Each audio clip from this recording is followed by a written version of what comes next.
Good morning, students. Today, in this video, we will discuss about the making of Indian Constitution. In the previous video, we had discussed about the making of the Constitution of South Africa, and in this video, we will discuss the making of the Constitution of India. Like South Africa, we don't have any constitution. The last constitution that South Africa had, it was the 5th constitution, but we are going to make the constitution. But its effort had started quite early.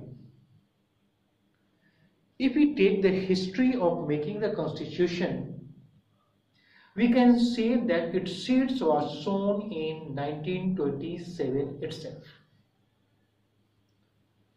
What happened in 1927? You people have to keep in mind. You might have read about the Montagu-Chelmsford Reform or Government of India Act 1919.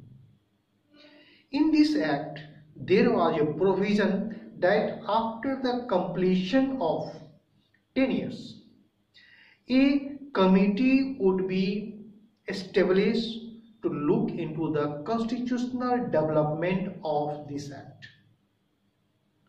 The party which was ruling in Britain at that time, that was the Tory party, it was going to lose the election.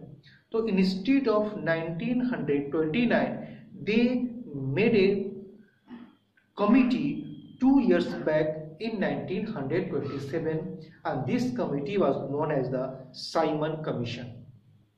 You people might have been knowing the Simon Commission, and it is also very much clear that in Simon Commissions all the members were the British Parliament. There is no any Indian representative into it. When this commission arrived in India, the Congress peoples had objected it. They demanded the inclusion of the Indian members into it, but it was rejected by the British. So when the session took place in 1927 itself, in the Madras session 1927, where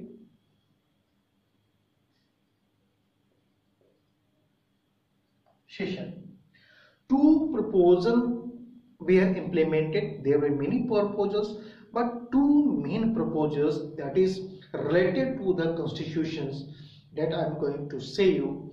One was they were declared that they are not going to support the Simon Commission, and second, that had proposed that they are going to make a new constitution.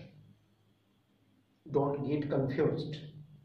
They proposed to make a new constitution, and when they framed it, it came to be known as the Nehru Report, which came in 1928. It was the Nehru Report because it was made under the leadership of Pandit Motilal Nehru, the father of the first Prime Minister Pandit Jawaharlal Nehru. That's why it is known as the Nehru Report. In this Nehru Report, the things that they had demanded or they put forward still we find it's in our new constitutions which was implemented in 1950. Equality, freedom. They demanded the equality, they demanded freedom. Freedom of religion. They also demanded for the, not demanded, they have written it actually, secular state India should be a secular state. Then they also demanded that workers should be given a fixed value, fixed rate. their timing should be limited, and so on. So in 1928, the Nehru Report, and this Nehru Report was put forward by the Pandit Motilal Nehru. That's why it is called Nehru Report. This report is important because Indians were challenged twice. One in 1925 itself by the Secretary of State in India. They had challenged, they had told that Indians are not able to frame their own constitution. It was a challenge. The same thing happened in 1927, that if you are objecting not to support an inclusion of the Indians, then you have to show reliability, try to frame your own constitution. These two challenges made to frame the Nehru Report. In nationalism in India, we will see that it was also a time of separation of Muslim League from the Congress, because Muslim League did not support this report. But we are not going to discuss about the Muslim League, we will discuss about the Nehru Report. Then after 1928, it was the Madras session declared 1928, we are coming to 1931. It was the Karachi session.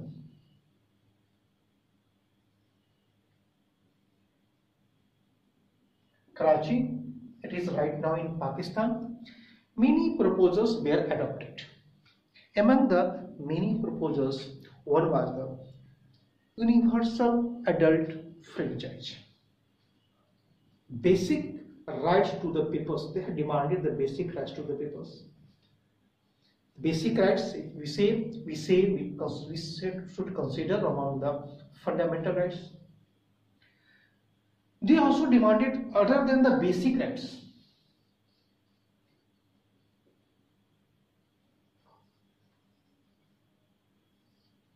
They demanded universal adult franchise, UAF, universal adult franchise.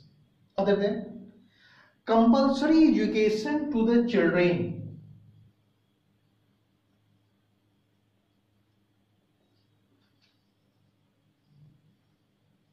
Education to the children of the elementary, that we find it today in the Constitution. Earlier it was the part of directive principles of the state policy. Directive principles of the state policies are mentioned in the part 4 of the Indian Constitution from Article 36 to Article 51. Now, the right to education has become a fundamental rights, and it has been included in Article 21A. It means we had discussed quite before the making of our constitution. After this one, in 1934,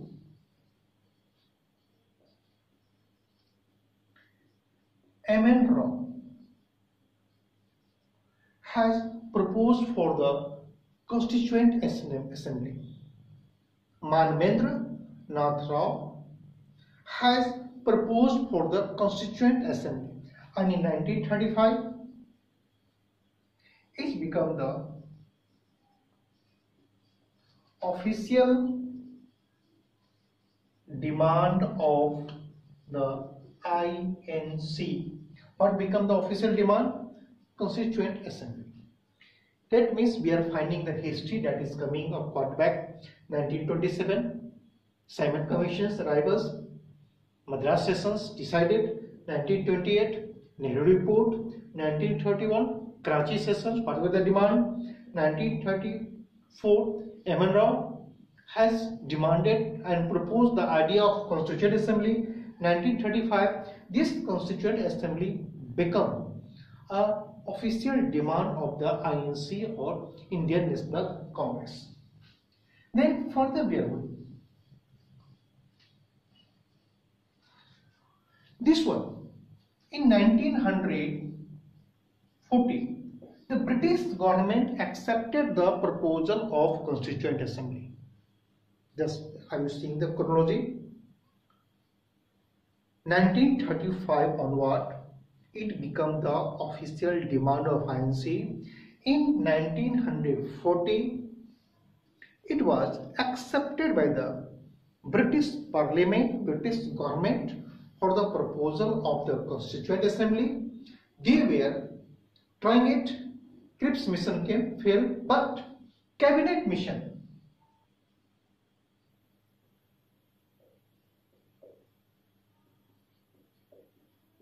came in 1946 with the proposal of the Constituent Assembly and separation of the country, but by that time it was inevitable that country would be not a single country, it would be divided into two main countries. The proposal was given, means main idea was not to divide the country, but it was demand was at the zenith for the separation of the country, means for the Hindu majority the separate country and the Muslim majority area for the another country. Under this plan, cabinet mission plan of 1946, election for the Constituent Assembly took place. Election took place. Election took 2 months, and it was completed by August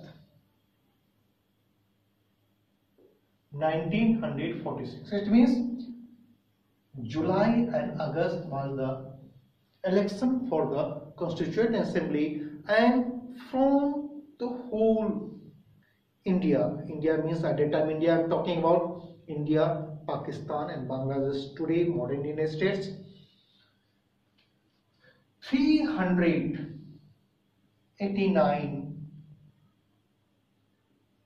members were elected from all over the British India. 389 members were elected, but these members did not last. This Constituent Assembly had the first meeting on the 9th December 1946. In this, Dr. S.N. Sinha or Sachidanand Sinha was made the temporary president of Constituent Assembly, and on the 11th December 1946, Dr. Rajendra Prasad became the permanent president of Constituent Assembly. The period we can divide into 2 parts. Which 2 parts? After the cabinet missions, election took place, 389 members, but these 389 members did not last till the end. It means we can say from the 9th December 1946 to 3rd June 1947, and this was, there were 389 members. But from the 3rd June 1947 to 24th November 1949, the members were left with 299. Because the Muslim League pulled out of the Constituent Assembly. They were trying to make their own constitution, means separate constitution for the Pakistan, and it was inevitable that the country is going to be divided. Among these 299 members, you can say 227 plus 70. 227 from the state provinces and 70 were from the princely estate. These 70 were from the princely state. In the princely state, the members were elected on an average of 10 lakhs population. For each 10 lakh populations, one member was elected. We can say that in Constituent Assembly it was the drawback. What is drawback? Because it was not done on the universal adult franchise. The members of Constituent Assembly, that were 227 members, earlier were the little bit more, means among the 389, they were elected by the members of provincial legislations, members of provincial legislatives. So people had actually not elected. Still we say that since they were elected by the representative elected by the peoples, so they were elected by the peoples. Among these 227, 9 were female members. We have got this idea about the Constituent Assembly. Now further we are coming to it. How many members were there in Constituent Assembly? We have got it. Now furthermore we can see that these 299 members set for 11 sessions.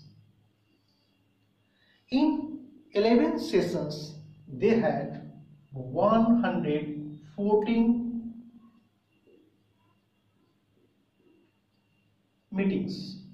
In 11 sessions, they had 114 meetings. Among these meetings, they discussed it. To make the work easy, many committees were formed. And among the many committees, it means there were 22 committees.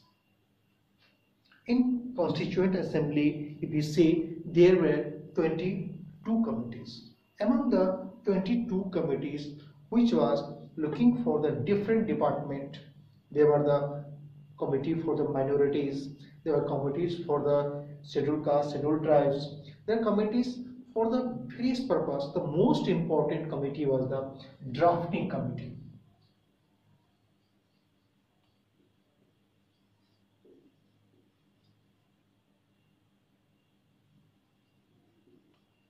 Drafting committee.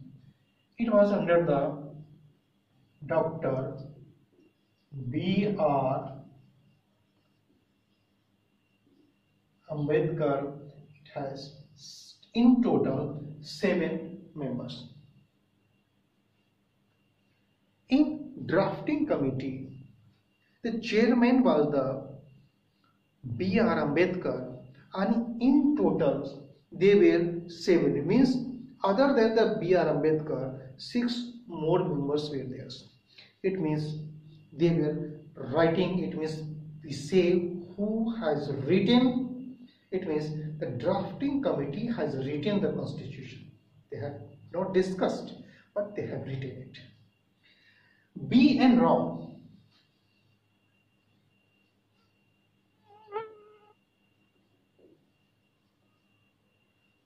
was the constitutional advisor of Constituent Assembly. B. N. Rao was the constitutional advisor of Constituent Assembly.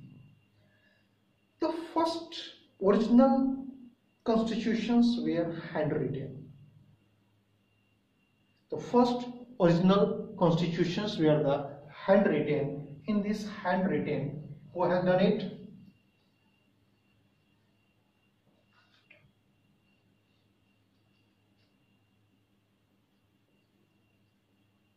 Prem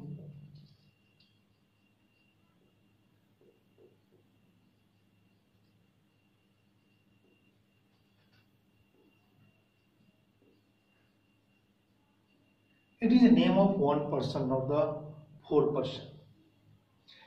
Prem Bihari Narayan Raizada, who was a calligrapher.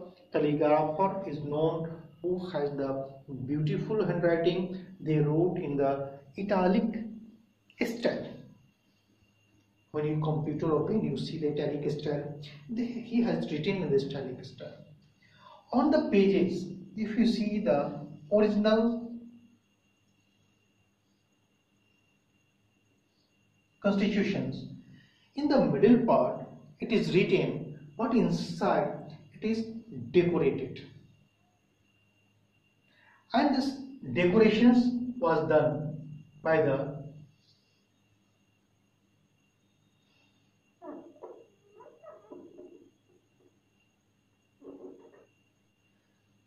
this decorations painting was done by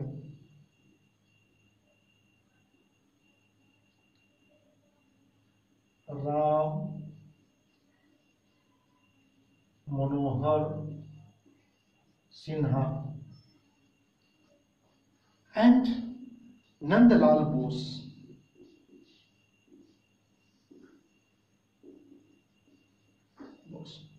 These two papers has made the decorations, means painting work. And who had written? It was the Prem Bihari Narayan Raizada, who had a good calligrapher, who had written on the original constitution. Now we have done it about the framework of the Indian Constitution. The things that we are taking it was being discussed, and after discussion it was being handed over to the drafting committee, and then drafting committee was writing it under the different headings. So at present, when the constitution was prepared, it was enacted, it had 22 chapters, then 395 articles and 8 schedules. When it was written, Indian Constitution has 22 chapters, 395 articles and 8 schedules. Today still we have, including the sub-chapter, it is 25, including the sub-article, it is 448, and schedules has 12. There is no sub-schedule. Schedules have increased to 12. Article, last article number is 395. We don't have any articles naming 396. But why do we say 448? We are saying 448 because many articles has been added by the amendment till we have 104th amendment of the Indian Constitution. And chapters were increased as the subject and demand increased. So we have added the sub-subject. So subject increased by 25. But if we see the last chapter is 22 itself. So we have got it. Indian Constitution, seeing the variety of peoples belonging to different religion, belonging to different region, belonging to different language, we have borrowed the constitution idea from the other countries also. What are the sources of? Now we will discuss the sources.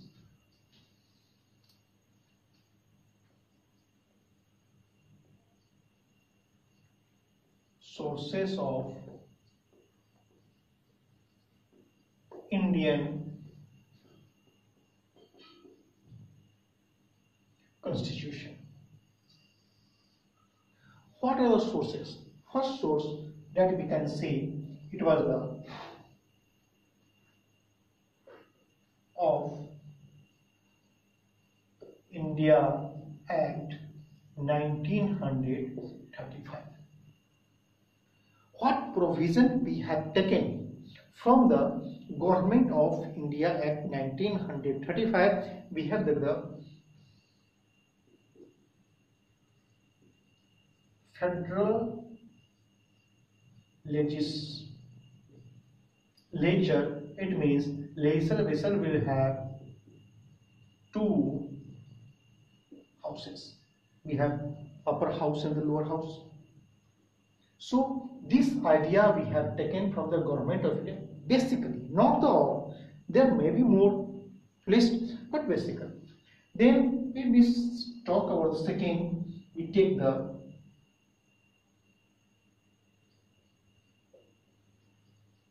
Britain or UK, United Kingdom.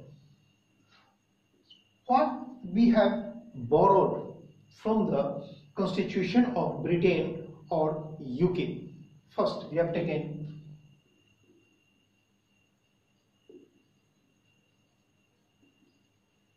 parliamentary form of government. The parliamentary form of government that we have taken from here. Then again we have taken, what we have taken? We have taken a law making.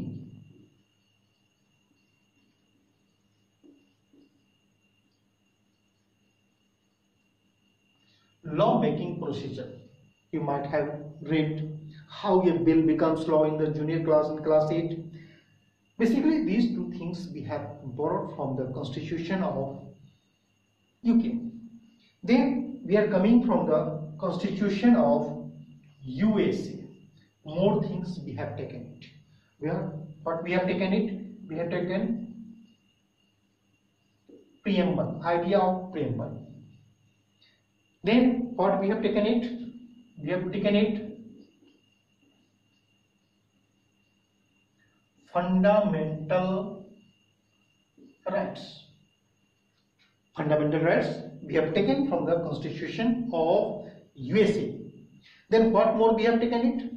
We have taken the presidential form of government. Presidential form of government we have taken it. Then what? Then impeachment to the president and removal of judges. Impeachment to the president and removal of the judges.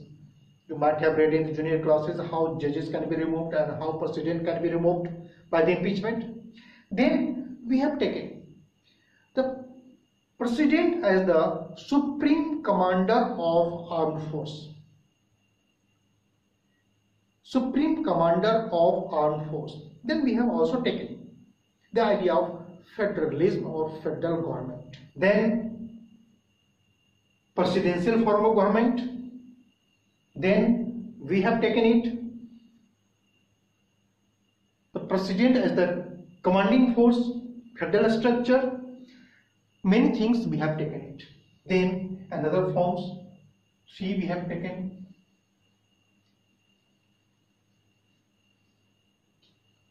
then Canada. Constitution of Canada.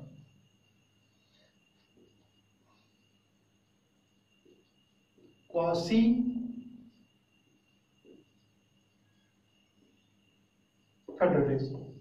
You may say, sir, we have already taken the federalism. Then what does the quasi-federalism mean? Quasi-federalism means power has been divided between the central state, but center has become more powerful.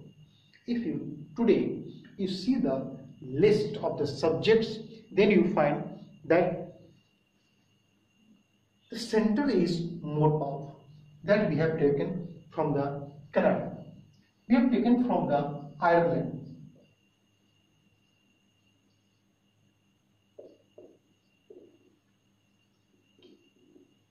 Directive principles of state policy. It is mentioned in part 4 that we have been discussing earlier on, from article 36 to article 51. Then we have taken from the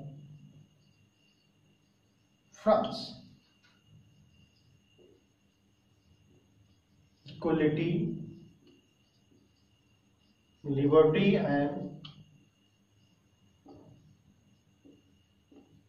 fraternity. Equality, liberty and fraternity we have taken. Then we have also taken from the Russia,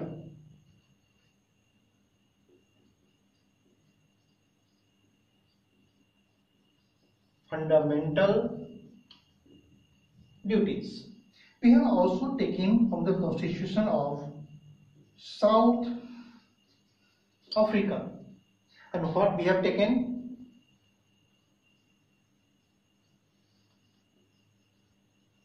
Amendment procedures. Then few more countries on the Australia,